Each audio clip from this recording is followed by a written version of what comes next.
rewriting that. So for any two regular languages, you unionize them. The result, here's the result.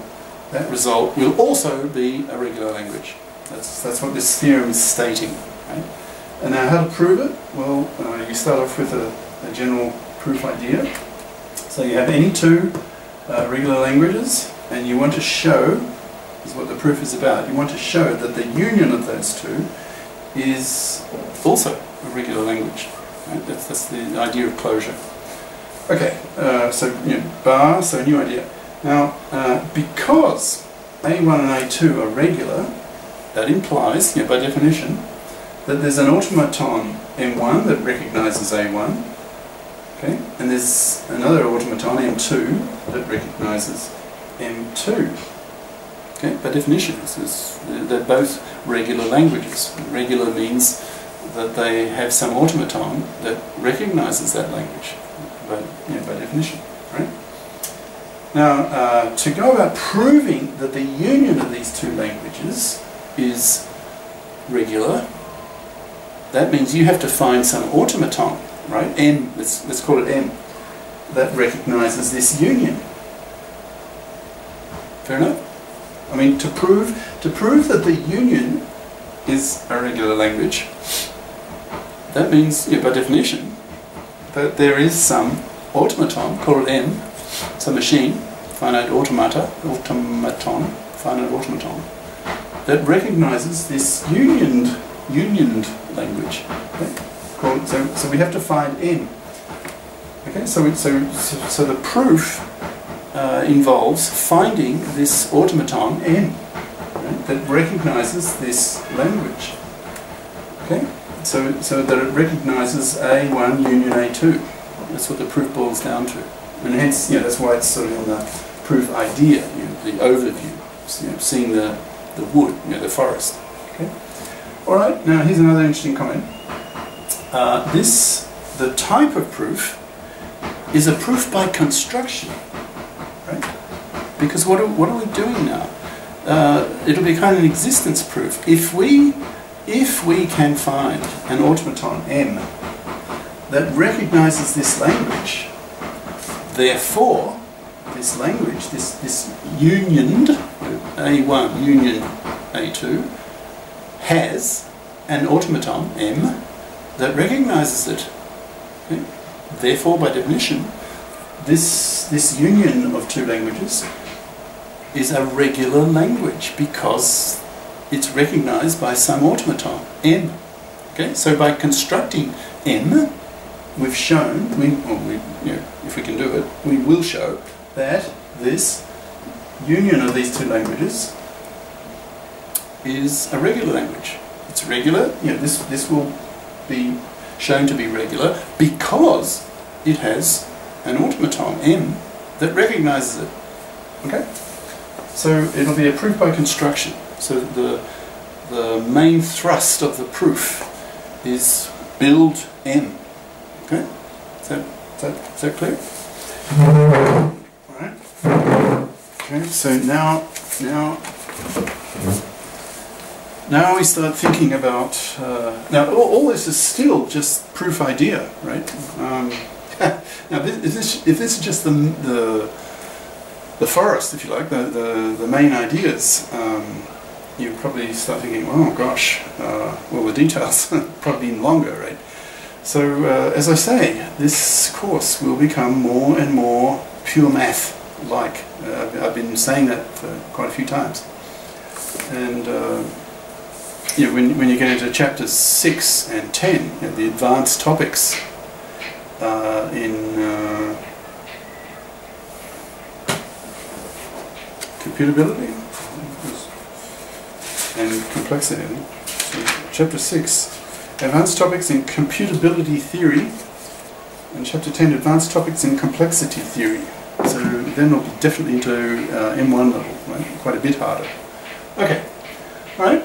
So we need to construct a machine, an automaton M, that recognises A1 union A2.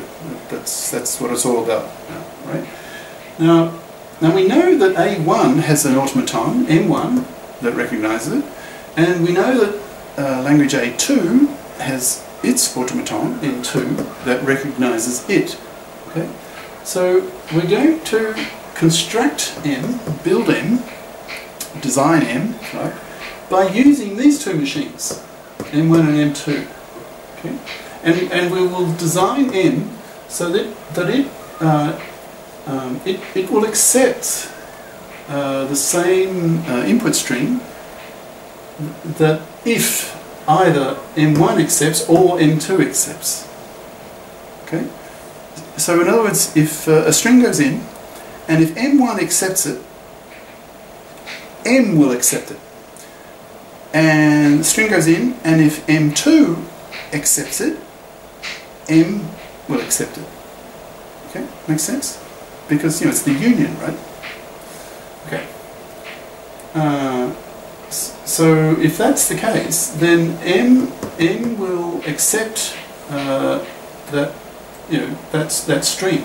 So if the string if M1 accepts the string or M2 accepts the string, then M will accept the string. Now if that's the case, that means that M recognises any string in this language. Follow what I just said? Right? If not, you know, rewind. Okay?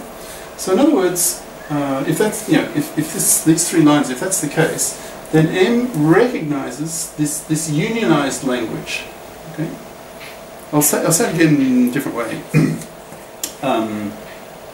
Okay, string goes in, and if M1 recognises it, or M2 recognises it, then M will recognise it. Okay? So any string from this unioned language, it will either be recognised by, it'll either be a member of A1 or it'll be a member of A2. Now if it's a member of A1, M1 will recognise it. If it's a member of A2, M2 will recognise it. Okay, so either way, either M1 will recognise it or M2 will. Now M's designed in such a way, if M1 recognises it or M2 recognises it, then M will recognise it. Therefore, M recognises any string in this unioned form. I hope you follow that. You know, if not, rewind. Okay. And have a look at the textbook. And yeah, this is all my paraphrasing, of course, of what Sipser has said. So if you don't follow what I'm saying on the video, have a look at the text, right? And if you still don't follow, oh, good luck. Alright. Alright. Now, how to get M to do this? Well, you know, it's like next step. Well, now here's a suggestion.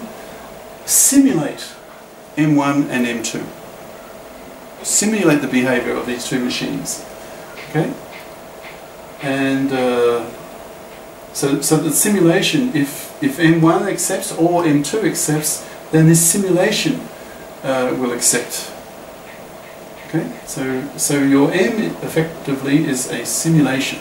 That's the idea. Now how to do that? You know, so we're sort of getting more and more detailed, and we're still just in the overview, right? The proof idea, not the detailed proof yet. Okay. So how to make a machine M that simulates M1 and M2? Okay. So here's the suggestion. So we'll simulate these two machines simultaneously. So in other words, the string goes in, the input string goes in, and in the simulation, both M1 and M2 are looking at it, right? So effectively, M1 and M2 are the simulation of M1 and M2 are both working simultaneously, right? Okay. So that way, you don't have to do them sequentially. It's not as though you simulate M1 and then, you know, after, then simulate M2. it's as though M1 and M2, the simulations of M1 and M2, are both looking at the input string simultaneously, like in parallel, okay, at the same time. Right. And that way you don't have to pass the input string through your M several times, okay? Because M is simulating M1 and M2 at the same time. So in effect, the string is going into both of them in a sense, in a manner of speaking. Although that'll become clearer as we move on. All right. Now let's see. So now to design, like, which states will you use for this machine M? Well, here's a suggestion. Now here's a critical idea. Okay. Now remember the states, like your string goes in, and M1 will have its states. Okay. M2 will have its states. So at any given moment, you're in a certain position in the reading of the input string. At any given moment, M1 will be in a certain state, and M2 will be in a certain state, probably, very probably a different state. Okay. So one suggestion is